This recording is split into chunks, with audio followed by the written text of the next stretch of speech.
అంతే కదా, అక్కడికి పోతే ఏదో వస్తుంది ఆశ. అంటే తక్కువ టైంలో ఎక్కువ రాబడి రావాలి అని ఆశపడుతూ ఉంటాం. కానీ మనం ఆశపడినా ఆశపడకపోయినా మనం చేసిన దాని ఫలితం మనమే పొందుతాము. దీనికోసం ఎక్కడికి వెళ్ళక్కర్లా. నేనైతే ఏం ఆలోచిస్తానో తెలుసా, తిరుపతి వెళ్ళాలి అన్నా లేకపోతే హిమాలయాలు వెళ్ళాలన్నా మన వాళ్ళందరూ టూర్లు పెడతా ఉంటారు. అందరు నువ్వు రావా, నువ్వు వెళ్ళట్లేదా అని అంటూ ఉంటారు. ఏం వెళ్ళను, వెళ్తే ఏమొచ్చిద్ది? ఈ శరీరాన్ని మొయ్యాలి, లగేజీ మొయ్యాలి, పోతే 2,000 3,000 10,000 ఖర్చు అవుతాయి. ఆ 10,000 పెట్టి నేను ఒక 100 మంది భోజనాలు పెట్టి పుణ్యం వచ్చింది కదా నాకు. మీకన్నా తెలియగలదని నేను పుణ్యం సంపాదించుకుంటున్నాను. నాకేం చూడాలని ఏమి లేదు. మీరు చూడలేదు కాబట్టి మీరు వెళ్ళండి, అది మీ ఇష్టం, వద్దని నేను అన్నాను. కానీ నిజమే, నేను ధ్యానంలోకి రాకముందే నేను కొన్ని నియమాలు, పత్రికారి నియమాలు పాటిస్తూ వచ్చా. షిరిడి వెళ్ళాను, తిరుపతి వెళ్ళా. తిరుపతి ఎలా నడిచి వెళ్ళా అనమాట, మెట్లెక్కి వెళ్ళాను అనమాట. వెళ్ళి ఇక్కడ టికెట్ లైన్లో నుంచొని టికెట్లు బుక్ చేసుకొని లగేజీలు సర్దుకొని తినటానికి అన్ని సర్దుకొని వెళ్ళి మెట్లెక్కి పైకి వెళ్తే అక్కడికి పోగానే 1 నిమిషం చూడగానే లాగేస్తారు. ఆ నిమిషం కళ్ళు తెరుస్తామంటే కళ్ళు మోస్తాము, ఈ కళ్ళు మూసేది మనమే, వాళ్ళు లాగేస్తారు. నాకు పక్కకు వచ్చాను, ఏంది ఇంత ఈ క్షణం కోసమా నేను అంత దూరం నుంచి వచ్చింది? మా ఊళ్ళో లేవా నువ్వు? ఇలాగే అడిగా ఆయన వెంకటేశ్వర స్వామిని. మా ఊళ్ళో కూడా నువ్వు ఉన్నావు కదా, మా ఊళ్ళో ఉన్న నీ దగ్గరికి వస్తా, మా ఊళ్ళో ఉన్న నీ దగ్గరికి వస్తే ఇక్కడికైతే రాను నేను. ఇంత ఖర్చు పెట్టుకొని వస్తే 5 నిమిషం కూడా నన్ను చూడనీలేదు. మా ఊర్లో అనుకోండి కనీసం 2 నిమిషాలైనా చూడనిస్తారు. కాబట్టి మా ఊర్లో ఉన్న నీ దగ్గరికి వస్తా కానీ ఇక్కడున్న నీ దగ్గరికి రాను. ఇక్కడే నువ్వు వరాలు ఇస్తావా? ఇక్కడికి వస్తే వరాలు ఇచ్చాయి, నువ్వు దేవుడు కాదు కదా. నువ్వు దేవుడు అయినప్పుడు అందరినీ ఒకలాగే చూస్తావు కదా. ఇలా ధ్యానంలోకి రాకముందే నేను ఆయనతోటి వెంకటేశ్వర స్వామితోటి ఇలా అనుకొని తిరుపతి నుండి వచ్చేసాను. ఇప్పటికి నేను తిరుపతి క్లాసులకు వెళ్తాను కానీ కొండపైకి అయితే వెళ్ళలా ఇంతవరకు. మా వాళ్ళు అడుగుతూ ఉంటే ఇదే సమాధానం చెప్తా. ఒక 100 రూపాయలు ఉన్నాయనుకో, నాకు ఒక నూనె ప్యాకెట్ వచ్చింది. అలా ఆలోచిస్తా. అందుకని భోజనం ఎక్కడ ఉంది అన్న ముందుకు ఎందుకు వస్తాను అంటే పుణ్యం సంపాదించుకోవాలన్న ఆశ. ఎందుకు అని అంటే మొన్న 5వ తారీఖున నిజాంపేట రోడ్డుకి 110 సంవత్సరాలు సదానందగిరి గారు వచ్చారు. హిమాలయాలో ధ్యానం చేసి ఈ మధ్య మన సొసైటీలో అన్ని చోట్లకి వెళ్తున్నారు. ఆయన ఒక చిన్న కథ చెప్పారు, నాకు చాలా బాగా నచ్చింది. ఏమిటి అని అంటే, ఒక ఆయన రామనామ స్మరణ చేస్తూ ఉంటాడట. ఒక ఆయన మంచి మాటలు చెప్తూ ఉంటాడు, మంచి పనులు చేస్తూ ఉంటాడు. ఆయనకి ఇంత పెద్ద మేకు కాల్లో గుచ్చుకొని రక్తం కారుతూ ఉంది. ఇంకొక ఆయన చెడ్డ మాటలు మాట్లాడతాడు, చెడ్డ పనులు చేస్తూ ఉంటాడు. ఇలా ఒక పిరమిడో దేవాలయమో ఏదో ఒక పవిత్రమైన స్థలం, అది 10 మందికి ఉపయోగపడేది, అక్కడ పోయి యూరిన్ పాస్ చేస్తూ ఉంటాడు అనమాట. చూసే వాళ్ళకి ఎలా అనిపిస్తుంది, ఇదిగోండి పిచ్చా చేదస్తమా, ఆ మాత్రం బుద్ధి లేదా అని మనం అంటూ ఉంటాం అనమాట. అయితే ఆ చెడ్డ పని చేసే ఆయనకి గాలి వీచేటప్పటికి ఒక 1000 రూపాయల నోటు వచ్చి మొహానికి అతుక్కుంటాడు. తీసి చూస్తాడు, చూసి 1000 రూపాయల నోటు తీసి లోపల పెట్టుకుంటాడు. అక్కడ ఒక గురువు శిష్యులు ఇద్దరు ఉంటారనమాట. ఆ గురువు ఈ 2 సంఘటనలు చూసి లెగిసి వెళ్తూ పైకి ఆకాశంలో చూస్తూ ఏమిటయ్యా నీ లీలలో అని అనుకుంటూ ముందుకెళ్తాడు. ఇది చూస్తున్న పక్కన ఇంకో శిష్యుడికి ఏది అర్థం కాదు. రామనామ స్మరణ చేసి మంచి మాటలు చెప్పేవాడికేమో ముళ్ళు పెద్ద మేగుచ్చుకొని రక్తం కారుతా ఉంది. పిచ్చి మాటలు మాట్లాడి చెడ్డ పనులు చేసేవాడికేమో 1000 రూపాయలు వచ్చింది. ఈ చూస్తున్న గురువేమో ఏమీ చెప్పకుండా పైకి ఆకాశంలో ఎవరు లేరు కదా, ఆయన ఎవరో ఉన్నట్టు ఆయన మాట్లాడుతున్నాడు. ఇది అర్థం కాక గురువు గారిని అడుగుతాడనమాట, ఏంటి గురువు గారు ఇది అని. అప్పుడు ఆ గురువు గారు చెప్తారనమాట, ఏంటి అని అంటే, ఈ రామనామ స్మరణ చేస్తూ ఉన్నటువంటి వ్యక్తి ఈ జన్మలో పుణ్యకార్యాలే చేశాడు, మంచి మాటలే మాట్లాడాడు, మంచి పనులే చేశాడు. కానీ గతంలో చాలా చెడ్డ కర్మలు చేశాడు. ఈ జన్మలో మనలాగా ధ్యానం చేశాడు కాబట్టి, మనలాగా మంచి మాటలు మాట్లాడుతున్నాడు కాబట్టి, ఈ మంచి మాటల వల్ల ఆ చెడ్డ కర్మలంతా కరిగిచ్చేసుకున్నాడు. మనం మంచి మాట చెప్పే కొద్దీ ఆ చెడ్డ కర్మ తరుగుతూ వచ్చింది. ఇంకా చివరికి కొంచెం ఉంది కాబట్టి ఆ కొంచెాన్ని కూడా ఈ రోజుతో ఫినిష్ చేయాలి అని చెప్పి ఆ కాల్లో మేగుచ్చుకోవటం, ఆ రక్తం కారటం. అంటే గత జన్మలో అతను చేసినటువంటి చెడ్డ కర్మ మొత్తం కరిగిపోయింది. ఇక్కడ ఇంకో వ్యక్తి పిచ్చి పిచ్చి మాటలు మాట్లాడి చెడ్డ పనులు చేస్తున్నాడు కదా. ఇతను గత జన్మలో చాలా మంచి కర్మ చేశాడు. కానీ ఈ జన్మలో అవేర్నెస్ లేకపోవటం వల్ల, ఎరుక లేకపోవటం వల్ల ఇప్పుడు ఆ మంచంతా కరిగించుకున్నాడు. తను ఒక చెడ్డ పని చేశాడా, ఆ మంచి కొంచెం కరిగింది. పిచ్చి మాట మాట్లాడా, ఆ చెడ్డగా ఆ మంచంతా కరుగుతూ వచ్చి చివరికి 1000 రూపాయలంత మంచి మిగిలితే ఆ విధికి ఇసుగు పుట్టేసి, ఇదిగో నీ 1000 రూపాయలు నీవే ఉంచుకొని మన మొహాన కొట్టిందంట. సో దీన్ని బట్టి మనకి ఏమర్థమయ్యింది? ఎవరు ఏం చేసినా, ఏ జన్మలో చేసినా తిరిగి మనమే పొందుతాం. ఆ అమ్మ రాలేదు, ఈ అమ్మ రాలేదు, నేను వద్దాం అనుకున్నా, నేను చేద్దాం అనుకున్నా, వాళ్ళు రాలేదు, వీళ్ళు రాలేదు అని మనం వాళ్ళ మీద వీళ్ళ మీద వేస్తాం. కాదు, ఎవరిని చేసింది వాళ్ళదే. మనం ఏమన్నా మా ఇంట్లో ఒప్పుకోలేదండి, మా ఆయన ఒప్పుకోలేదండి అని ఇంట్లో వాళ్ళ మీద వేసేస్తా ఉంటాం. తప్పు. అరగంట టైం దొరికినా, గంట టైం దొరికినా కళ్ళు మూసుకొని కూర్చోవాలి. అప్పుడు మనకి అవేర్నెస్ వస్తుంది, ఎరుకొస్తుంది. ఏం చెయ్యాలో, ఏం చేయకూడదో, ఏది మాట్లాడాలో, ఏది మాట్లాడకూడదో, ఏం చేస్తే ఎలా ఉంటామన్న అవేర్నెస్ మనకు వస్తే ఎవరి అవేర్నెస్ కొద్దీ ఎవరు ఏం చేయాలో అది చేస్తారు. అంతే. అందుకనే నాకు ఎక్కడికైనా టూర్లు వెళ్ళాలన్నా ఎందుకు ఇష్టం ఉండదంటే ఇది ఇష్టం. పుణ్యం సంపాదించుకోవాలి. ఏ జన్మలో ఏ కర్మ చేశానో తెలియదు. పోనీ వెనకమాల ఏమైనా మంచి మూటలు ఉన్నాయా, చెడ్డ మూటలు ఉన్నాయా చూద్దామంటే 3వ కన్ను లేదు, 4వ కన్ను లేదు. ఉన్న 2 కళ్ళే వయసు రీత్యా మస్కలు వస్తున్నాయి. మరి అంతే కదా. అందుకని సరే, ఈ జన్మలో ఈ తెలివి వచ్చింది, గతంలో ఈ తెలివి ఉందో లేదో తెలియదు. సరే ఏదన్నా ఉండని, ఓ మంచి మాట చెబితే పుణ్యమే వచ్చింది కదా, పాపం కరిగిద్ది కదా. ఉంటే పాపం కరిగిద్ది, లేదా పుణ్యం పెరిగిద్ది. అది ఏ రోజుకైనా నాకేగా వచ్చేది అన్న ఉద్దేశంతో ఎవరు ఎంత దూరం పిలిచినా క్లాస్ చెప్పడానికి, నా అనుభవాన్ని షేర్ చేసుకోవటానికి ఎందుకు వెళ్తాను అంటే ఇది కారణం. అంతకుమించి ఏమీ లేదు. ఇది మొన్న సదానందగిరి గారు చెప్పారు, నాకు చాలా బాగా నచ్చింది, నేను చాలా బాగా కనెక్ట్ అయ్యాను అనమాట. వాస్తవం అదే కదా అనేసి. మరి ఇప్పుడు నేను మీ ముందుకు వచ్చింది మీ అందరికీ తెలుసు, అయినా మరొక్కసారి తెలియచెప్పుకోవటానికి, ఒకళ్ళ నుంచి ఆ ఎనర్జీ, ఆ నాలెడ్జి షేర్ చేసుకోవటానికే. మనందరికీ తెలుసు కైలాసపురిలో పత్రిజీ ధ్యాన మహాయాగం డిసెంబర్ 21 నుంచి 31 వరకు 11 రోజుల పాటు ఓ అద్భుతమైన కార్యక్రమాన్ని మన అందరం కలిసి నిర్వహించుకోబోతున్నాం. ఇది ఒక ట్రస్ట్ వాళ్ళు చేసేది కాదు, మనందరము. పత్రి సార్ చెప్పారు ఇది.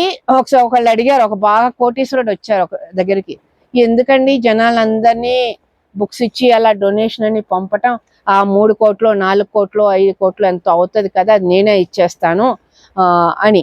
ఈ సంవత్సరం నువ్వు ఇస్తావు, ఓకే, కానీ ఈ సంవత్సరం కాదు, ప్రతి సంవత్సరం ఇచ్చేవాళ్ళు ఉన్నారు మన దగ్గర కోటీశ్వరులు. కానీ పత్రికారు ఒప్పుకోలే. ఎందుకు అని అంటే ఇది అందరి కర్మల్ని దగ్ధం చేయటానికి చేసేటటువంటి కార్యక్రమం, నీ ఒక్కడిది కాదు. ఇది పిరమిడ్ మాస్టర్లు అందరూ కలిసి చేసేది కాబట్టి ఇది అందరూ ఎంత ఎక్కువ మంది ఇన్వాల్వ్ అయితే అంత యజ్ఞం సక్సెస్ అవుతుంది అని పత్రి సార్ చెప్పారనమాట. కాబట్టి మనం అందరి దగ్గరికి వెళ్ళాల్సిందే, మనం చేయాల్సింది. ఈసారి యాగంలో ఓ ప్రత్యేకత ఏంటంటే, 2 ప్రత్యేకతలు ఉన్నాయండి ఈసారి యాగంలో. ఏంటంటే 6 గంటల ధ్యానం, ఉదయం 5 గంటల నుండి 8 గంటల వరకు ధ్యానం, అది ఎప్పుడు చేసేటటువంటిది. మళ్ళీ మధ్యాహ్నం 3 నుంచి 5 గంటల వరకు అంటే 2 గంటలు ధ్యానం. రాత్రి పాట మనకి ఇప్పటిదాకా పాటలు స్టేజీల మీద, ఏం పాటలు, సినిమా పాటలు, లక్స్ పాప అయ్యో ఈ పాపో ఏ పాపో ఉన్నాయి కదా పాటలు. జనాలు కొంతమందికి బోరు కొడుతుంది, కొంతమందికి హుషారు వస్తుంది. సో ఇప్పుడు ఈ సంవత్సరం ఏం చేశారు, మంది ఆధ్యాత్మిక ప్రోగ్రాం కాబట్టి ఇక్కడ నుంచి మనం ధ్యానమే పెట్టాలి అని రాత్రి 9 నుంచి 10 గంటల వరకు ధ్యానం పెట్టారు. అంటే రోజుకి 6 గంటల పాటు ఆ పాటలు పోయినాయి, ధ్యానం వచ్చింది. అంటే ఎంత గొప్ప మార్పు జరిగింది ఇక్కడ, మార్పు జరిగింది కదా. ఇది ఒక సరికొత్త మార్పు, చాలా అద్భుతం అనిపించింది. సో 6 గంటల పాటు ధ్యానం. ఓకే, ఇది ఇవాళ చేశాంగా 6 గంటల ధ్యానం అని మీరు అనుకుంటారేమో. ఇవాళ ఉదయం 3 గంటలు, సాయంత్రం 3 గంటలు, 6 గంటల ధ్యానం పెట్టారు కదా మమతా రమేష్ వాళ్ళు. ఇది కాదు. అక్కడ ఇంకొక ప్రత్యేకత ఏంటి అంటే రాత్రి 9 గంటల నుంచి 10 గంటల వరకు ధ్యానం చేసి అక్కడ ఏ కార్యక్రమాలు ఉండవు కాబట్టి వెళ్ళి మెదలకుండా వెళ్ళి మన అకామిడేషన్ లో పడుకుంటాం. మాట్లాడటానికి ఎవరు ఉంటారు? సరే, ఇది మన అకామిడేషను, 14 పడుకున్నారు. మనం మాట్లాడుతుంటే వాళ్ళు ఏమంటారు?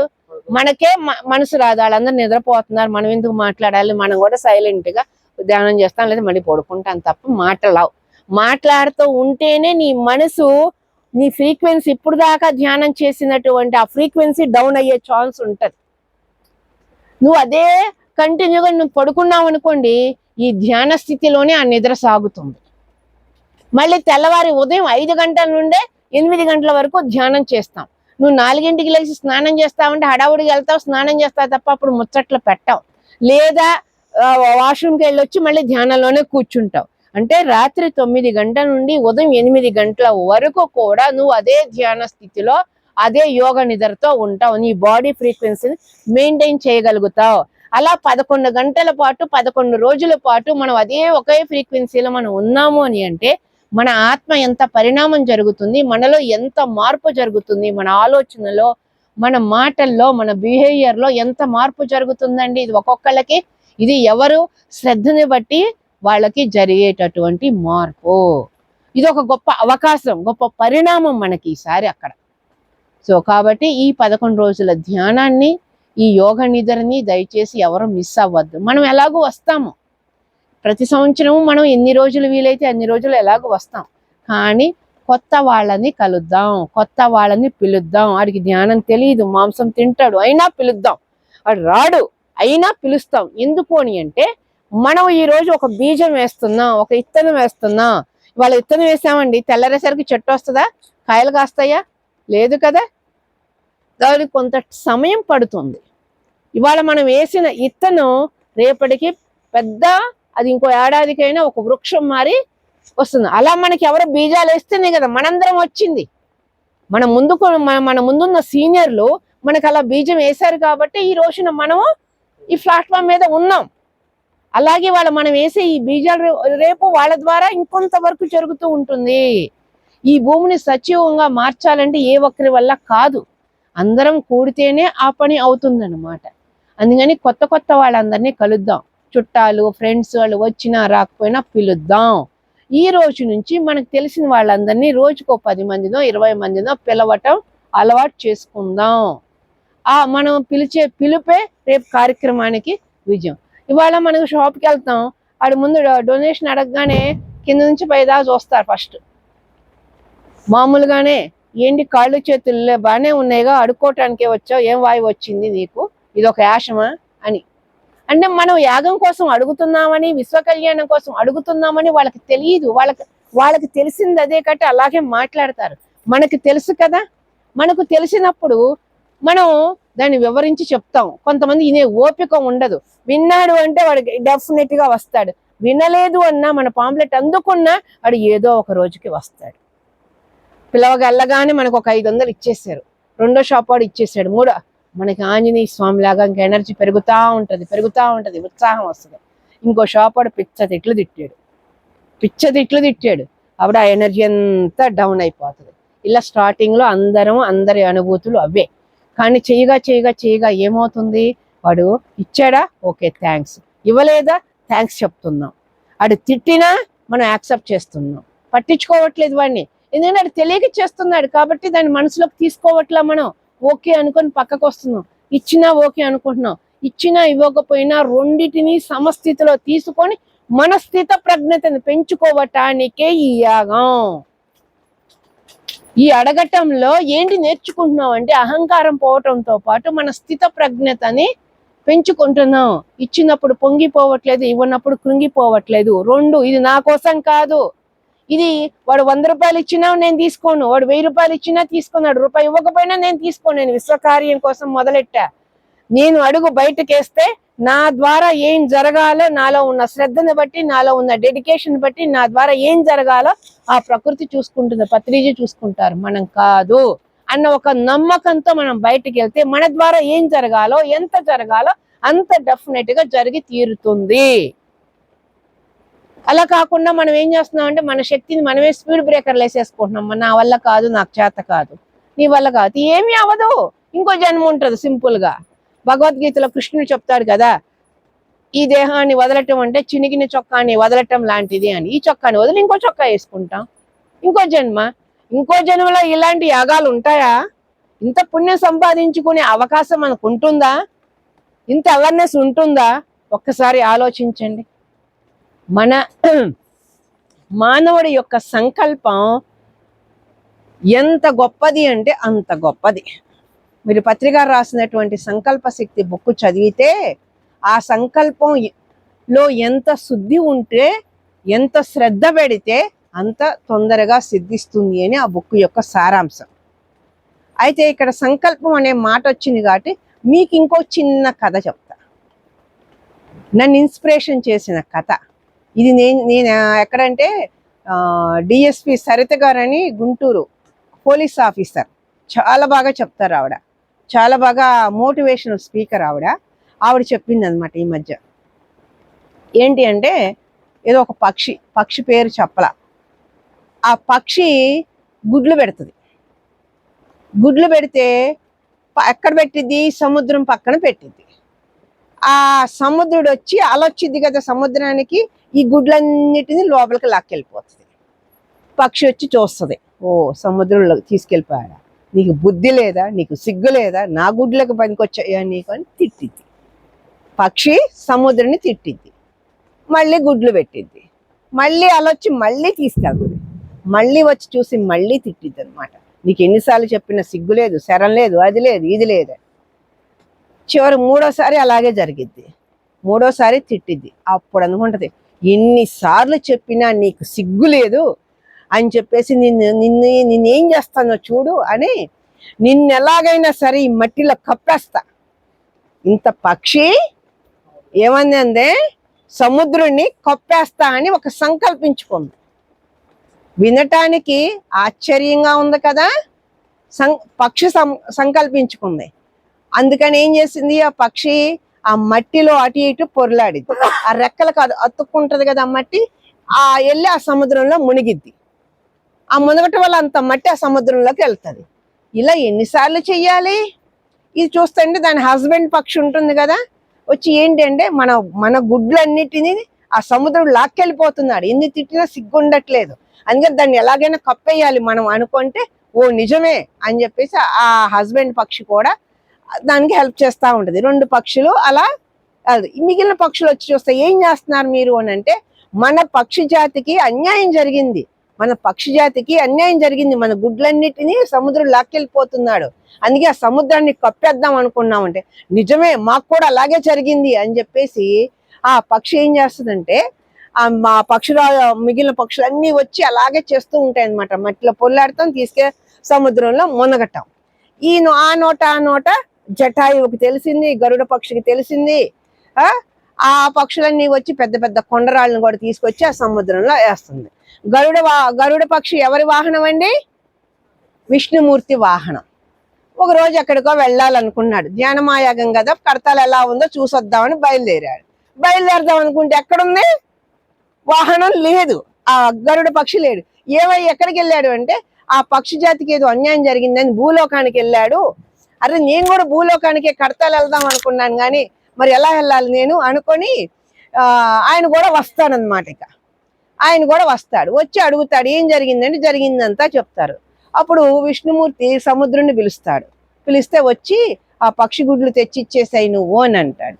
ఆ సముద్రుడు ఆ గుడ్లన్నీ తీసుకొచ్చి ఇస్తాడు. ఆ గుడ్లు పక్షికి ఇచ్చి అప్పుడు విష్ణుమూర్తి అంటాడు కదా, నీ గుడ్లు తీసుకొని నువ్వు వెళ్ళిపో, నువ్వు గుడ్లు పెట్టటము సముద్రుడు తీసుకెళ్ళటం రెండు వాసనే, కానీ పెట్టే ప్లేస్ ఇది కాదు, నువ్వు వేరే దూరం ఎక్కడో పెట్టుకోవాలి, నువ్వు ఇక్కడ కాదు అని చెప్పి పంపిస్తాడనమాట.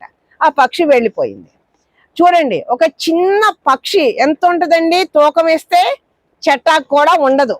చెట్టాకు కూడా లేని ఒక పక్షి సంకల్పించుకుంటే మరి పైనున్న విష్ణుమూర్తిని కింద ఉన్నటువంటి సముద్రుణ్ణి భూమి మీదకి తీసుకొచ్చేసింది. మరి 60-70 కేజీలు ఉన్న మనం సంకల్పిస్తే ఎవరు రావాలి, ఏం జరగద్ది ఒక్కసారి ఆలోచించండి. ఆత్మ పరిణామ సిద్ధాంతం ప్రకారం పక్షి తర్వాత ఎన్నో జన్మలెత్తి పరిణామం చెందిన మన సంకల్పానికి చాలా శక్తి ఉంది. అది మనం విశ్వసిస్తే, మనం నమ్మితే. చూడండి, మరి ఒక సంకల్పం, ఇంత చిన్న పక్షి, ఆలోచించండి. మనం ఎక్కడ డ్రాబ్యాక్ అవుతున్నాం? మన ఆలోచనలోనా? మన సంకల్పంలో శుద్ధి లేదా? మనలో ప్యూరిటీ లేదా? ఇవన్నీ మన సంకల్పం సిద్ధించాలన్నా, మన ప్యూరిటీ పెంచుకోవాలి అన్నా, మనం అనుకున్నది సాధించాలి అన్నా మనం చేయాల్సింది ధ్యానం. అదే గురుగారు చెప్పింది, ధ్యానం ధ్యానం, కూర్చోవాలి కూర్చోవాలి కూర్చోవాలి అని. ఎందుకు చెప్పారు? నీ శ్వాసే నీ గురువు అని చెప్పారు. ఇంకేమీ చెప్పలా. నేను గురువుని, నా కాళ్ళు మొక్కండి అని చెప్పలా. నీ శ్వాసే నీ గురువు అని చెప్పారు ఆయన. మరి మహేశ్వర మహాపిరమిడ్ అలా ఒక శక్తివంతమైన శక్తి క్షేత్రంలో మరి నీవే దైవం అని చెప్పినటువంటి పత్రిజీ యొక్క శక్తి స్థల్ అక్కడే ఉంది. మరి ఇన్ని వేల మందిని ఒకే తాటి మీదకి తీసుకొచ్చి 2012 నుంచి ఇప్పటి వరకు అదే ఒకే ప్రాంతంలో ధ్యాన యజ్ఞాలు నిర్వహించుకుంటున్నాం మనం. అక్కడ ఆ ప్రదేశానికి ఎంత శక్తి ఉంటుందో ఒక్కసారి ఆలోచించండి. మన ఇంట్లో ఒక చిన్న ఒక మూల ఉన్న దేవుడి గది దగ్గరికి వెళితేనే మిగిలిన ప్రదేశానికి ఆ దేవుడి గది దగ్గరికి వెళ్ళిన దానికే వైబ్రేషన్ తేడా తెలుస్తుంది మనకి ఇప్పుడు. మరి అలాంటిది ఇన్ని సంవత్సరాల నుంచి ఒకే ప్రదేశంలో జరుగుతున్న ధ్యాన యజ్ఞాలకి ఎంత శక్తి ఉంది. మనమే దైవం అని తెలియచెప్పిన మన గురువు గారి శక్తి స్థలం అక్కడ ఉండటం వల్ల అక్కడ ఎంత శక్తి ఉంది. మరి వరల్డ్లోనే బిగ్గెస్ట్ పిరమిడ్, ప్రపంచంలోనే ఒక అతిపెద్ద పిరమిడ్ మహేశ్వర మహాపిరమిడ్. ఇది అంతర్జాతీయ ధ్యాన విశ్వవిద్యాలయం అని పత్రిజీ ప్రకటించారు.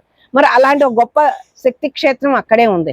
ఇవన్నీ కూడబలుకొని కొన్ని వేల మంది అక్కడికి వస్తారు. సంవత్సరాంతంలో మహేశ్వర మహాపిరమిడ్లో డిసెంబర్లో జరిగే యజ్ఞానికి వచ్చినంత మంది ఇంకెక్కడా రారు. వేరే ప్రాంతాల్లో వేరే నెలల్లో ప్రతి నెల మనకి ఎక్కడో చోట ధ్యాన యజ్ఞం జరుగుతూనే ఉంది ఇప్పుడు. కానీ ఏ యజ్ఞానికి కూడా అంతమంది రారు. మనకి చలికాలం అయినా సరే జనం అక్కడికి వస్తారు. శాల్వాలు కప్పుకొని, రగ్గులు కప్పుకొని, ముసలి ముతగా, చిన్న పెద్ద అని తారతమ్యం లేకుండా ఒక్కొక్కరు స్టిక్ పట్టుకొని మరీ వస్తారు. వాళ్ళని చూసినప్పుడు అనిపిస్తూ ఉంటది, ఆ ధ్యానం ఏదో ఇంట్లో చేసుకోవచ్చు కదా, ఇక్కడ దాకా వస్తారా ఇంత ఇబ్బంది పడి అంటే. అప్పుడు నాకు అర్థమవుతుంది, వాళ్ళు సామూహిక ధ్యానం చేయటానికి ఈ శక్తివంతమైన ప్రదేశంలోకి రావాలి అని వాళ్ళ సంకల్పం ఎంత గొప్పదో, వాళ్ళు ఎదగాలి అన్న వాళ్ళ ఆశ ఎంత గొప్పదో అని నాకు వాళ్ళని చూసినప్పుడల్లా అనిపిస్తూ ఉంటది అనమాట. మరి అలాంటి ఒక శక్తి క్షేత్రంలో మరి అన్ని రోజులు అంత ధ్యానం చేసుకోబోతున్నాం. మరి ఇంత కష్టపడి ఇన్ని డబ్బులు ఖర్చు పెట్టి ఈ యజ్ఞం ఎందుకు చేస్తున్నాం, ఎందుకు చెయ్యాలి అనేది కూడా మనకు తెలియాలి కదా. మనం చేసినట్టు విశ్వశాంతి ఎలా జరుగుతుంది? ఆ విశ్వశాంతి అని అందరం మొత్తుకుంటున్నాం, టీవీల్లో పేపర్లో వింటున్నాం, యూట్యూబ్లో వింటున్నాం. ఏమిటి ఆ విశ్వశాంతి? ఎవరున్నారు ఆ విశ్వంలో అంటే ఈ భూమి మీద, ఈ విశ్వంలో ఒక భూమే కాదు. చూడండి, ప్రపంచ శాంతి అంటే భూలోకం అనుకుందాం. ఇది ప్రపంచ శాంతి కోసం కాదు, విశ్వశాంతి కోసం చేస్తున్నాం. మరి ఆ విశ్వంలో కోటాను కోట్ల లోకాలు ఉన్నాయి, ఒక భూలోకమే కాదు. మరి ఈ భూలోకంలో ఒక 10,000 మందో 20,000 మందో ఒక 50,000 మంది మాత్రమే వచ్చి కూర్చొని కొన్ని గంటల పాటు ధ్యానం చేస్తున్నాం. ఈ ధ్యానం వల్ల ఏదైతే ఒక శక్తి ఉద్భవిస్తుందో అది ఒక ప్రసాదం అని అనుకుంటే, ఆ ప్రసాదాన్ని అంతటినీ హాస్టల్ మాస్టర్స్ పైకి తీసుకెళ్ళిపోతారు. తీసుకెళ్ళిపోయి ఈ భూమి మీద ఉన్నటువంటి, ఈ భూమే కాదు భూలోకం లాంటి ఎన్నో లోకాలు ఉన్నాయి, కానీ ఆ లోకాల్లో ఉన్న దానికన్నా ఈ భూలోకంలో జన్మ తీసుకొని ఒక ఆత్మ పరిణామ సిద్ధాంతం ప్రకారం ఒక ఆత్మ రాయి రప్పగా పుడుతుంది, ఆ తర్వాత మొక్కగా వస్తుంది, ఆ తర్వాత చీమగా, ఏనుగులుగా, ఎన్నో జంతువులుగా జన్మ తీసుకొని ఆ తర్వాత మానవుడిగా జన్మలు తీసుకుంటాయి. మానవుడిగానే ఇప్పటికి దాదాపు మనం 300 నుంచి 400 జన్మలు ఎత్తి ఉన్నాం ఈ ధ్యానం తెలియటానికి. మరి మొక్కలుగా, వృక్షాలుగా ఎన్నిసార్లు జన్మ తీసుకున్నాం ఈ భూలోకంలో? అంతకన్నా ముందుగా చీమలుగా, ఏనుగులుగా, మొక్కలుగా, వృక్షాలుగా, రాళ్ళు రప్పలుగా ఎన్నిసార్లు ఈ భూమి మీద జన్మ తీసుకున్నాం మనం తీసుకున్నట్టే ఎన్నో ఆత్మలు ఈ భూమి మీద జన్మ తీసుకున్నాయి.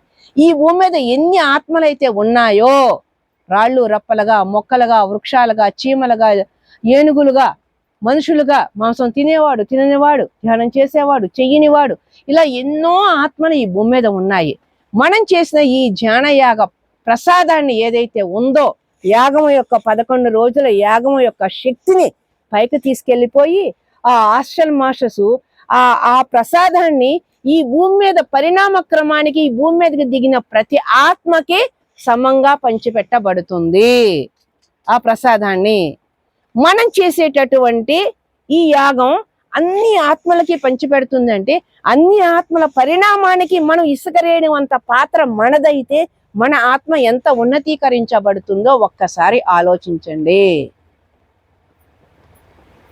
ఇది నిజంగా తలుచుకుంటే ఇంత గొప్ప కార్యం పత్రి గారు మన ద్వారా చేయిస్తున్నారా, ఇంత గొప్ప యజ్ఞంలో నేను భాగస్వామిని అవుతున్నానా అని తలుచుకుంటే ఒళ్ళంతా పులకరించిపోతుంది.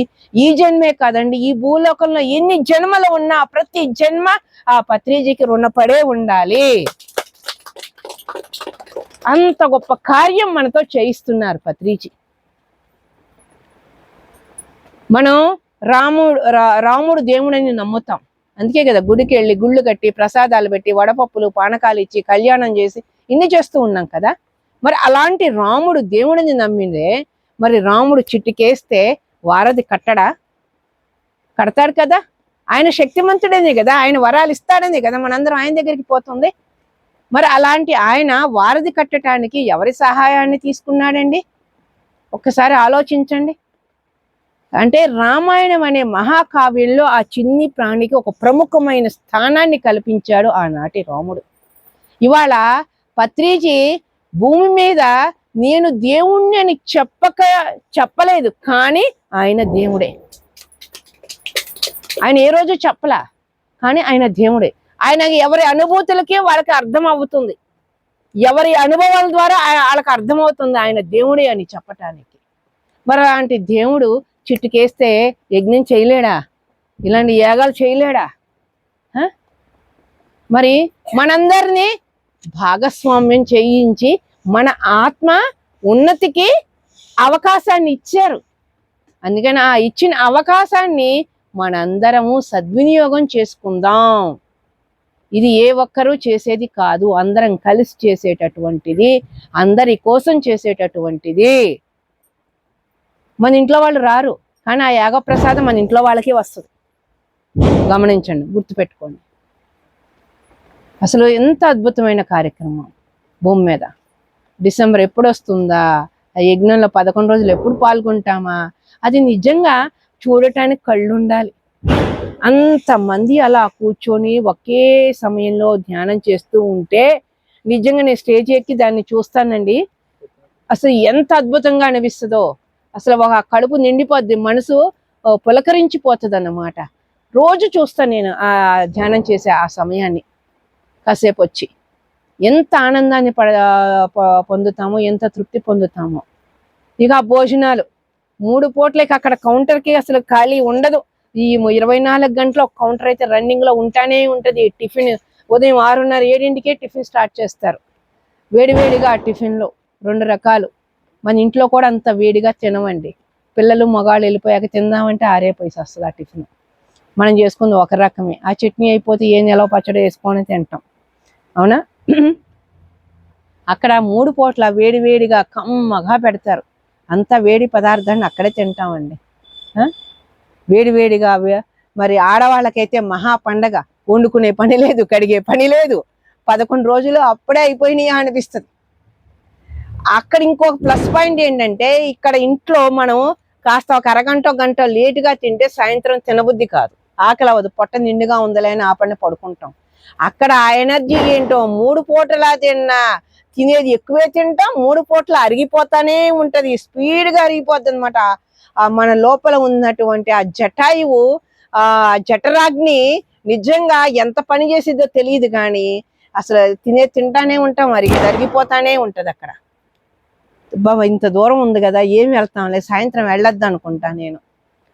కానీ మళ్ళీ 7 అయ్యిందంటే చాలు, అక్కడ ఏం పెట్టారో ఈ పూట, ఏం వెరైటీ పెట్టారో అని మనసు పీకుతా ఉంటది. లోపల ఆకలేస్తూ ఉంటుంది, వద్దనుకుంటూనే తింటాం. నిజంగా ఆ ఎనర్జీకి అంత అరిగిపోతుందండి. ప్రతి ధ్యానమా చక్రంలో 11 రోజులు 3 పూటలా తిని నేనైతే 2-3 కేజీలు వెయిట్ పెరిగి వస్తానండి. వచ్చే డైటింగ్ ఏదైనా ఉంటే వచ్చా చూసుకుందాంలే, జనవరిలో చూద్దాంలే అనుకుంటాం. ప్రతి ధ్యానమా యజ్ఞం నిజంగా అంత అనిపిస్తుంది అనమాట. అదొక ప్రసాదం. నిజంగా 84 లక్షల జీవరాశుల ఆత్మ పరిణామం కోసం చేస్తున్న ఒక యజ్ఞ ప్రసాదానికి ఎంత శక్తి ఉంటుందండి. మామూలుగా మొన్న వినాయక నిమజ్జనం వెళ్ళిపోయింది మనకి. ఆ వినాయకుడి ప్రసాదం పులిహోర, అందరు పులిహోర పెడతారు. ఇప్పుడంటే ఎలా ఉందో తెలియదు, ఒకప్పుడు మేము చిన్నగా ఉన్నప్పుడు ఆ పులిహోరలో నూనె తప్ప పసుపు తప్ప ఏమీ కనపడదు. ఆ రేషన్ బియ్యం వండుతారు, దినుసులు ఉండవు, ఏమీ ఉండవు, పులుపు ఉండదు, పల్లీలు ఉండవు, ఏమీ ఉండవు. కానీ ఎంత రుచిగా ఉంటుందో. ఇంకొంచెం పెడితే బాగుండదు. చిన్నప్పుడు ఏమైతే గబగబా తినేసి మళ్ళీ ఎనమాలు పరిగెత్తి మళ్ళీ పెట్టించుకునేవాళ్ళం ఆ ప్రసాదాన్ని. ఎందుకు మరి ఏమీ లేవు, ఇంట్లో అన్నీ వేసి చేస్తాం, కానీ ఆ రుచి రాదు. ఎందుకని అంటే అది ప్రసాదం అనే భావంతో తయారు చేయబడుతుంది కాబట్టి దానికి ఏమి వేసినా వేయకపోయినా ఆ రుచి వస్తుంది. మరి ఒక వినాయకుడి కోసం తయారు చేయబడిన ప్రసాదానికే అంత రుచి వస్తుంటే మరి ఇవాళ 84 లక్షల జీవరాశుల ఆత్మ పరిణామం కోసం చేస్తున్న పత్రిజీ ధ్యాన మహాయాగ ప్రసాదానికి ఎంత రుచి ఉంటుందండి, ఎంత శక్తి ఉంటుందండి దానికి. అందుకే మనం అరిగిపోతూ ఉంది. ఆ ప్రసాదాన్ని ఒక్క పూట కూడా మిస్ చేసుకోకూడదు అనిపించి మళ్ళీ తింటానే ఉంటాం. ఎందుకంటే ఒక పూట మిస్ అయ్యామంటే ఆ ప్రసాదం ద్వారా వచ్చే ఆ శక్తిని కోల్పోయినట్టే కదా మనకి. అంత తినకపోయినా అంతైనా తిందామని అని ప్లేట్ తీసుకుంటాం, ఇంతల్లా అంత అవుతానే ఉంటుంది అక్కడ. ప్రతిసారి కూడా ఇదే జరుగుతుందండి. మరి ఎంతో మంది మాస్టర్లు ఎన్నో ప్రాంతాల నుంచి వస్తారు. ఎన్నెన్నో కొత్త కొత్త విషయాలు నేర్చుకుంటూ ఉంటాం మనం అక్కడ. వాళ్ళ ఊరిలో ఎలా ప్రచారం చేస్తున్నారో తెలుసుకుంటాం. మనం అలా చెయ్యొచ్చు అని నేర్చుకుంటూ ఉంటాం. మొన్న ఈ మధ్య నేను ఒక ప్రోగ్రాంకి వెళ్ళానండి. వెళ్తే కొత్తగా ఒక ఆవిడ, పెద్ద ఆవిడను, అంటే ఒక లెవెల్లో ఉన్న ఆవిడని తీసుకొచ్చారు. సరే శాలువా కప్పారు ఆవిడకి, గ్రూప్ మెడిటేషన్ అన్నారు. సరే కూర్చున్నాం. ఎలా చేయాలంటే, అమ్మ శ్వాసను గమనించండి, కాళ్ళు ఇలా క్రాస్ చేయండి, వెళ్ళలు పెట్టుకోండి, శ్వాస లోపలికి వెళ్ళేది బయటకు వచ్చేది ఉంటుంది కదా, దాన్ని గమనించండి అన్న. కళ్ళు మూసుకున్నాం. 2 నిమిషాలకే చెయ్యండి. ఏంటి మేడం అన్న. మేడం శ్వాస లోపలికి వెళ్ళింది కానీ బయటికి రావట్లేదు మేడం అని చెబుతుంది. అంటే అక్కడ మనకి ఇప్పుడు నవ్వు వచ్చింది కానీ ఆవిడ సిన్సియారిటీని గమనించాను నేను. ఆవిడ మనం చెప్పగానే లోపల దాకా గమనించింది కానీ వచ్చేసరికి ఆ గమనింపు లేకపోయింది. అని మొదటిసారి వచ్చినా ఆవిడ అంత గమనించిందంటే ఆవిడ నిజంగా గ్రేట్ అనిపించింది. మేడం మనం గమనించకపోయినా లోపలికి వెళ్ళింది అక్కడే ఉండిపోదండి, బయటకు వస్తుంది, మీకు అది తెలుస్తుంది. లోపలికి వెళ్ళింది ఇప్పుడు అర్థమైంది కాబట్టి వచ్చేది కూడా మీకు నిదానంగా అర్థమవుతుంది, కళ్ళు మూసుకోండి అన్న. సో అంటే చూడండి, మనం ఒక్కసారి టచ్ చేసి ఒక్కసారి ధ్యానం చెప్తే అందుకొని చేసేవాళ్ళు ఈ భూమి మీద నాలెడ్జ్, ఎనర్జీ లెవెల్ పెరిగింది. మాకన్నా నేను 20 ఏళ్ల క్రితం ధ్యానంలోకి వచ్చా. నాకన్నా సీనియర్లు ఏం చెప్పేవారంటే, మేము 6 గంటలు 7 గంటలు 8 గంటలు సింగిల్ సిట్టింగ్ కూర్చునే వాళ్ళం, ఇప్పుడు మీరు గంట కూర్చుంటేనే మీకు ఎనర్జీ వచ్చేస్తుంది అని అప్పుడు చెప్పేవారు. 20 ఏళ్ల క్రితం ఆ మాట చెప్పేవారు. వాళ్ళు అంత కష్టపడ్డారా, అంత నిజమే గొప్పోళ్లే వాళ్ళు అనుకునేదాన్ని. ఇప్పుడు వచ్చిన వాళ్ళు అలా కళ్ళు మూసుకోగానే ఆ లోకాలు కనపడుతున్నాయి అంటారు, ఈ లోకాలు కనపడుతున్నాయి అంటున్నారు, బాడీ హీల్ అయిందని చెప్తూ ఉన్నారు, హాయిగా ఉందని చెప్తున్నారు. అంటే 20 ఏళ్ల తర్వాత కూర్చున్న వాళ్ళు ఎంత గొప్పోళ్ళు అయితే వాళ్ళు ఇప్పుడు అందుకున్నారు. తక్కువ టైంలో ఎక్కువ ఎనర్జీస్ని రిసీవ్ చేసుకున్నారు. మరి ఎలా జరిగింది ఆనాటి నుంచి ఈనాటి వరకు, ఏం జరుగుతుంది ఈ భూమి మీద అంటే, ఈ చేస్తున్నటువంటి ఈ ధ్యాన యజ్ఞాల వల్ల వచ్చే ఫలితం అందరికీ అందచేయబడుతుంది కాబట్టి ప్రతి ఆత్మ కూడా త్వరగా ఎదుగుతుంది అనేది నాకు అర్థమయ్యింది అనమాట. మరి ఇన్ని ఆత్మల పరిణామానికి మన వంతుగా మనం ఏం చేయగలం? ఈ రోజు నుంచి ఈ యాగం ఉందని అందరికీ తెలియచేయండి. ఇది ఫస్ట్ ఈ రోజు నుంచి మనం చేయాల్సిందే, అందరికీ చెప్పండి. తర్వాత ఇంకొకటి, అక్కడ మరి 3 పూట్ల కమ్మగా ఉంది, బాగానే తింటున్నా, మరి ఈ 3 పూట్ల తినాలంటే మనకి ఎంత ఖర్చు వస్తుందండి? మన తిండి కోసం మనకి ఎంత ఖర్చు వస్తుంది? కూర్చోవాలి, మరి కుర్చీ అద్దెకి తేవాల్సిందేనా? పెద్దవాళ్ళు కొంతమంది ఉంటారు, ముడ్డికో కుర్చీ కావాలి, కాళ్ళకో కుర్చీ కావాలి, అలా కూర్చుంటేనే వాళ్ళు ధ్యానం చేయగలుగుతారు, లేకపోతే చేయలేరు. అది వాళ్ళ తప్పు కాదు, వాళ్ళ శరీరం అలా సహకరిస్తేనే వాళ్ళు కూర్చోగలుగుతారు. మరి 2 కుర్చీలకి రెంట్ ఎంత అవుతుందండి? తిన్నాం, వాటర్ ఎంత అవుతుందండి తాగటానికి, స్నానాలకి, డ్రైనేజీకి? మన డ్రైనేజ్ సిస్టమ్ కూడా మంది అరిగిపోతుందని సంతోషపడుతున్నాం. ఆ డ్రైనేజ్ తీయటానికి ఆ డ్రైనేజ్ వచ్చిన ట్యాంకర్లు తీస్తానే ఉంటారు. ఆ ట్యాంకర్లు అవి తిరుగుతాయి, వాటర్ ట్యాంకర్లు వాటర్ తిరుగుతాయి, సరుకులు వచ్చే లారీలు సరుకులు వస్తాయి, పాలు పెరుగులు వచ్చాయి, అవి వస్తాయి, కూరగాయలు వచ్చాయి, వస్తూ ఉంటాయి, వెళ్తా ఉంటాయి. వీటన్నిటికీ ఎంత ఖర్చు వస్తుందండి ఒకసారి ఆలోచించండి. మనం ఇంకొకళ్ళ కోసం ఖర్చు పెట్టకపోయినా మన కోసమైనా మన ఖర్చు అయ్యేదానికైనా మనం ఇచ్చుకోవాలి. మనందరం కలిసి డబ్బులన్నీ అక్కడ పోసి అన్ని ఏర్పాట్లు చేసుకొని ఆ యజ్ఞం చేసి మళ్ళీ మన నెలకి మనం వస్తున్నాం అంతే. సో కొంతమందికి తెలియచ్చు, కొంతమంది తెలియకపోవచ్చు. తెలియని వాళ్ళకి తెలియచెప్పటం కూడా మన బాధ్యతే. కాబట్టి దయచేసి అందరూ కూడా మనం చేసేది ధర్మం. సత్యం ఎక్కడికి పోదు. మనం నమ్మాం సత్యం అని, అది ధర్మం. మనం ర్యాలీలో చెప్తూ ఉంటాం కదా, అన్ని ధర్మాల కన్నా ఉత్తమోత్తమైన ధర్మం అహింసా ధర్మం. అహింసో పరమో ధర్మ. అన్ని ధర్మాల కన్నా ధర్మం. మనం ఏ ధర్మాన్ని అయితే ఆచరిస్తామో అదే ధర్మం మనల్ని కాపాడుతుంది అని కూడా మనం చెప్పుకుంటున్నామే. ఆ ధర్మం ఎలా కాపాడబడుతుందో ఓ చిన్న కథ చెప్పనా. ఈ మధ్య వాట్సాప్లో చూసాను నేను, ఒక 4-5 days బ్యాకో 6 days బ్యాకో అదే వాట్సాప్లో చూసాను. నాకు ఒక ఫ్రెండ్ పంపించడం జరిగిందనమాట. ఏంటి అంటే, ఒక కిరాణా షాపు ఓపెన్ చేయగానే ఒక పేద మహిళ, బాబు నిన్న నువ్వు సరుకులు ఇచ్చినప్పుడు డబ్బులు నాకు 10 రూపాయలు ఎక్కువ ఇచ్చావు నాయన, ఇగో నీ 10 రూపాయలు నువ్వు తీసుకో అని 10 రూపాయలు ఇచ్చింది. 10 రూపాయలా?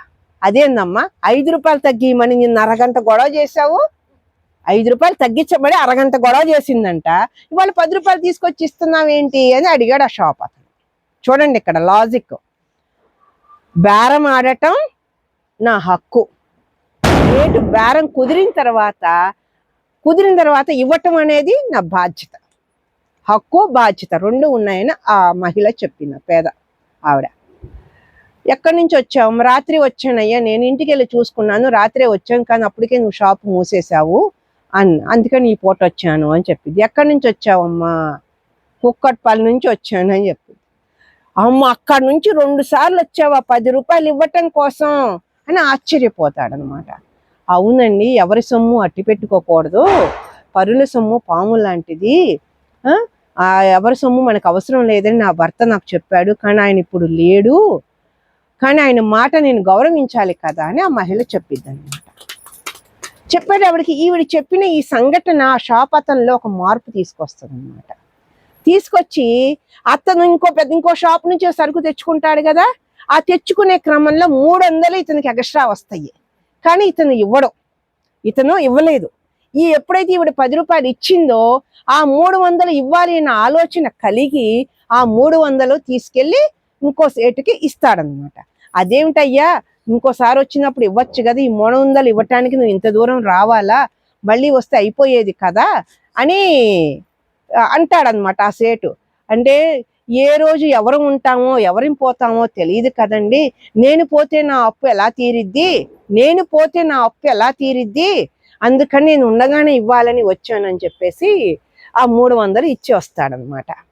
ఇతను ఇవ్వటం వల్ల ఆ తీసుకున్న వ్యక్తికి ఒక స్పందన కలిగిద్ది అనమాట. ఏంటంటే, ఈ వ్యాపారం పెట్టాలి అనుకున్నప్పుడు ఒక స్నేహితుడు 3 లక్షలు అప్పిస్తాడు. అప్పు ఇవ్వగానే ఆ స్నేహితుడు చనిపోతాడు. చూడండి, ఇంక స్నేహితుడు చనిపోయాడు కదా, ఇంక ఇచ్చి అక్కర్లేదని తిని వ్యాపారం అభివృద్ధి చేసుకున్నాడు. కానీ ఆ స్నేహితుడి కుటుంబం అప్పుల్లో ఉందని, బాధల్లో ఉంది, పేదరికంతో బాధపడుతుందని కూడా తెలుసు, అయినా కానీ ఇవ్వలేదు. అప్పుడు ఎవరుంటారో ఎవరి పోతారో తెలియదన్న మాట అనగానే ఆ స్నేహితుడు చనిపోవడం ఇతను గుర్తొచ్చి రియలైజ్ అయిపోయి షాప్ క్లోజ్ చేసేసి ఆ 3 లక్షలు ఈ 3 లక్షలకి తోడు ఇంకొక 10 లక్షలు మొత్తం బ్యాంకుకి వెళ్ళి 13 లక్షలు డ్రా చేసి ఆ స్నేహితుడి ఇంటికి వెళ్తాడనమాట. అయితే ఆ భార్య అంటది, ఇది నాది వద్దు అంటే, లేదమ్మా ఇది మీ సంపాదనే, ఒకప్పుడు నీ భర్త నాకు ఇలా ఇచ్చాడు అని చెప్పి ఆ 13 లక్షలు ఆ భార్యకి అందజేస్తాడనమాట. ఎవరు ఆ భార్య అంటే, మొన్న ఆ 10 రూపాయలు తిరిగి ఇచ్చింది ఆ పేద మహిళ, ఆవిడే ఈ 13 లక్షలు ఈ పూట అందుకుంది. చూడండి, తిరిగి ఎలా వచ్చింది అంటే, ఇక్కడ సత్యం నిలిచింది, ధర్మం గెలిచింది. ఈ రోజున ఈ క్షణాన మనది కాకపోవచ్చు, కానీ ఏదో ఒక రోజు ధర్మం గెలవాల్సిందే, ధర్మమే గెలుస్తుంది. అందుకే మన వాళ్ళు అంటారు, రామాయణ కాలంలో 4 పాదాల నడిచింది, ఇప్పుడు 4 పాదాలు నడవట్లేదు, ఒంటిదైపోయింది ధర్మం అని అంటారు. ఆ ఒంటిదైపోయింది, ఆ కుంటిదైపోయిన ధర్మాన్ని తిరిగి 4 పాదాల మీద నిలబెట్టడానికే పత్రిజీ జననం కానీ, పిరమిడ్ స్పిరిచువల్ సొసైటీ ఆవిర్భావం కానీ జరిగింది. వాళ్ళందుకే ఊరూరా వాడవాడలా పిరమిడ్ మాస్టర్లు వాళ్ళ సమయాన్ని, వాళ్ళ ధనాన్ని ఎందుకు ఖర్చు పెట్టి తిరుగుతున్నారు అంటే, వాళ్ళు ఏ సత్యాన్ని అయితే తెలుసుకున్నారో అది 10 మందికి పంచటమే ధర్మం అని తెలుసుకున్నారు. కాబట్టే ఇవాళ పిరమిడ్ మాస్టర్లు జరుగుతుంది. మనం ఇక్కడ ఒక ర్యాలీ, మూసాపేటలో ఒక ర్యాలీ చేస్తున్నాం అనమాట. చేస్తూ ఉంటే ఒక ఆయన ర్యాలీలో ఉండగానే ఫోన్ చేశాడు. ఫోన్ తీసాం, ఎందుకంటే అడ్రస్ కోసం ఏమైనా చేశారేమోనని ప్రతి ఫోను లిఫ్ట్ చేస్తాం. చేస్తే, అమ్మ మీరు ర్యాలీలో పాంప్లెట్ పంచారే, ఆ పాంప్లెట్ చూసి చేస్తున్నాను నేను అన్నారు. చెప్పండి సార్ అన్న. అమ్మ మీరు మీ సొసైటీ ద్వారా చాలా మంచి పని చేస్తున్నారు, శాకాహార ప్రచారం, ధ్యాన ప్రచారం, పిరమిడ్ ప్రచారం జరుగుతుందని మీరు అనుకుంటున్నారేమో, కాదమ్మా మీ సొసైటీ ద్వారా ధర్మ ప్రచారం జరుగుతుంది అని చెప్పారు. ఒక ధ్యానం తెలియని ఒక కొత్త వ్యక్తి ఒక పాంప్లెట్ చదివి ధర్మ ప్రచారం చేస్తున్నాడంటే, ఆ మాట విన్న రోజున నేను ఎంత ఆనందపడి ఉంటానో ఒక్కసారి ఆలోచించండి. ఎవరు అన్నా అనకపోయినా మనం చేసేది ధర్మం, ధర్మ ప్రచారం. కాబట్టి ఇలాంటి లోక కళ్యాణం కార్యక్రమాల్లో అందరూ భాగస్వామ్యం కావాలి, అయితేనే మన ఈ జన్మ ధన్యమవుతుంది.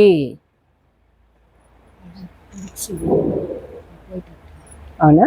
సరే, మరి ఈరోజు ఇంత అద్భుతమైన అవకాశాన్ని ఈ పిరమిడ్ ద్వారా, మమతా రమేష్ గారి ద్వారా మీ అందరినీ కలుసుకొని నాకు ఏదైతే తెలుసుకున్నానో అది మీ అందరితో షేర్ చేసే అవకాశం వచ్చినందుకు మీ అందరికీ ధన్యవాదాలు తెలియజేసుకున్నా. Thank you. అసలు వచ్చిన పని ఏంటి అంటే మీ అందరికి పుస్తకాలు ఇవ్వటానికి. అర్థమైందా? ఒకటి తీసుకుంటారా? ఒక పుస్తకం తీసుకుంటే ఫోన్ చేసి ఇంట్లో కూర్చొని 1 గంటలో పుస్తకం చెయ్యొచ్చు. మన అక్క, చెల్లి, అన్న, తమ్ముడు, అక్క చెల్లి, అక్కకి తోడుకోళ్ళు, ఆడబడుచు ఎవరో ఉంటారు కదా, అలా లింక్ మన సర్కిల్లో ఒక బుక్ ఈజీగా ఫోన్లోనే చెయ్యొచ్చు. ఈ ఒక్క పుస్తకం చేయలేని అనటానికి అయితే ఛాన్స్ లేదు. ఇంకో బుక్ తీసుకుంటే మన ఇళ్ళ చుట్టుపక్కల, మన షాపులు, ఇక మిగిలిన వాళ్ళు ఏంటంటే 2, 3, 4 కలిసి ఒక టీమ్గా ఏర్పడిపోయి రోజు ఒక 2 గంటల సమయాన్ని కేటాయించండి. కేవలం 24 గంటల సమయంలో 2 గంటల పాటు ఈ యాగం కోసం సమయాన్ని కేటాయించండి. ఒక 4, 5 కలిసి ఒక టీమ్గా ఏర్పడి ప్రతి షాప్కి, ప్రతి ఇంటికి టచ్ చేయండి. ఇస్తే థ్యాంక్స్ చెప్పండి, తీసుకోండి. ఇవ్వకపోయినా థ్యాంక్స్ చెప్పండి, వచ్చేయండి. కానీ ఈ మిగిలిన ఈ డిసెంబర్ 21 వరకు అంటే 15 వరకైనా మనం ఈ కార్యక్రమాన్ని భాగం పంచుకోండి. ఒక 40 రోజులను ఒక 40 రోజులు ఒక దీక్ష చెయ్యండి. 40 రోజులు రోజుకి 2 గంటలు ఆ యాగం కోసం నేను డొనేషన్ అడుగుతానని ఒక దీక్ష తీసుకోండి. ఈ 40 రోజుల్లో మీకు ఎంతమంది ఎదురవుతారో, ఎంతమంది ఇస్తారో, ఎంతమంది తిడతారో, మీ లోపల మీ పరివర్తన ఎలా సాగుతుందో మీకే అర్థమవుతుంది. నాకైతే ఇది చాలా ఇష్టమైన పని. అర్థమైందా? ఎందుకంటే తిట్టేవాళ్ళు ఉన్నారు, పొగిడేవాళ్ళు ఉన్నారు. అన్నిటినీ సమంగా తీసుకోగలిగే స్థితికి ఈ రోజు నేను రాగలిగాను. నా పని నేను చేస్తున్నా, మిగిలింది ఏం చేస్తారో ఇది. పత్రికారు ఒక మాట చెప్పారండి 2019లో. అంతకుముందు ఒక మేడం వెళ్ళేవారు ఫండ్కి. 2019లో ఆ మేడం ఉండట్లేదు. అందుకని విజయభాస్కర్ రెడ్డి గారు వెళ్ళి సార్ని అడిగారట, ఈసారి ఫండ్కి ఎవరిని పంపాలి అని అంటే, లక్ష్మిని పంపయ్యా, లక్ష్మీదేవి వచ్చిద్ది అని.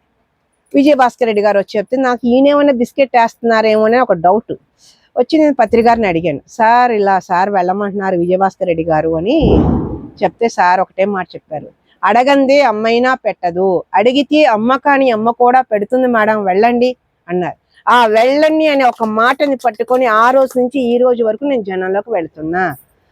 నా ద్వారా నాలో ఉన్న శ్రద్ధను బట్టి, నాలో ఉన్న ప్యూరిటీని బట్టి ఎంత రావాలో అంత వస్తాయి. అది నాది కాదు, ఇచ్చేది ఎవరో, ఎక్కడికి వెళ్తుందో నేనేం కాదు. జస్ట్ మీ అందరినీ కలిసి ఒక మాట చెప్పి ఒక బుక్ ఇచ్చి వెళ్ళటానికే వచ్చా. కాబట్టి దయచేసి అందరూ ఎన్ని వీలైతే అన్న చేయండి. ఒక సవాల్గా తీసుకోండి, నేను ఇన్ని చేయగలను, నా కెపాసిటీ ఇంత, నా సంకల్పం ఇంత, ఆ పక్షికి ఇంత సంకల్పం ఉంటే నా సంకల్పం ఎంత అని ఎవరి సంకల్పానికి వాళ్ళు తెలుసుకోవటానికి ఇది. అమ్మ అవి అంతకుముందు తెచ్చిన బుక్స్ అయ్యి